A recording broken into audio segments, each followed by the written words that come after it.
নতুন একটা ভিডিও নিয়ে আসছি। এখন আছে দুইটা কবুতর, এখন আছে লাল। এই জায়গায় পেস্ট করছি, তেজপাতা, গরম মশলা, আদা রসুন বাটা, জিরা, গরম মশলা বাটা, পেস্ট বাটা। আর এই কবুতরটা কষাবো না, আমি কবুতরটা মাইক কেজি চড়াই দেবো। বিসমিল্লাহ।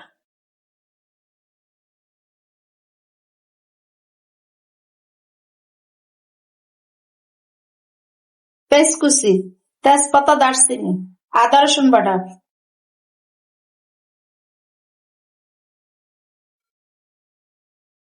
জিরা বাটা, এলাচ বাটা, গোলমরিচ বাটা, পেস্ট বাটা, হলুদের গুঁড়ি 2 চামচ, ধনিয়ার গুঁড়া 1.5 চামচ,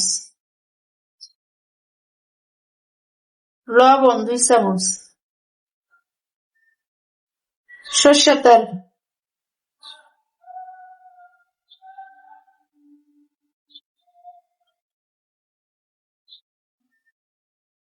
সব মশলা দেওয়া শেষ হয়েছে, আর আমি এটা মাখাই নি।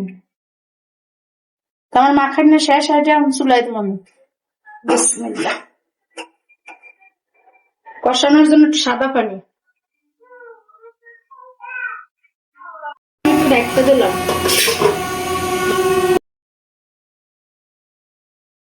হ্যাঁ, কবুতর কষানো হয়ে গেছে, এখন আমি লাউ দিয়ে দেবো।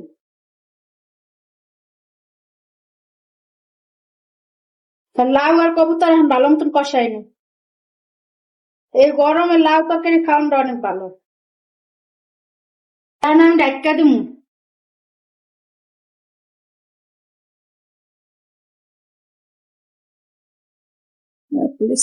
তো এই যে আমি কোনো পানি দিইনি লাউতে, এই যে দেখেন কি সুন্দর লাউ সিদ্ধ হয়ে গেছে, কবুতর সিদ্ধ হয়ে গেছে।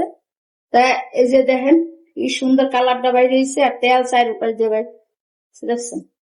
আমি দিব আমার ঘরে বানানো মশলা, আধা চামচ দিন ঘরে বানানো মশলা দিব। দর্শক, আজকের ভিডিও এ পর্যন্তই। আল্লাহ হাফেজ দর্শক।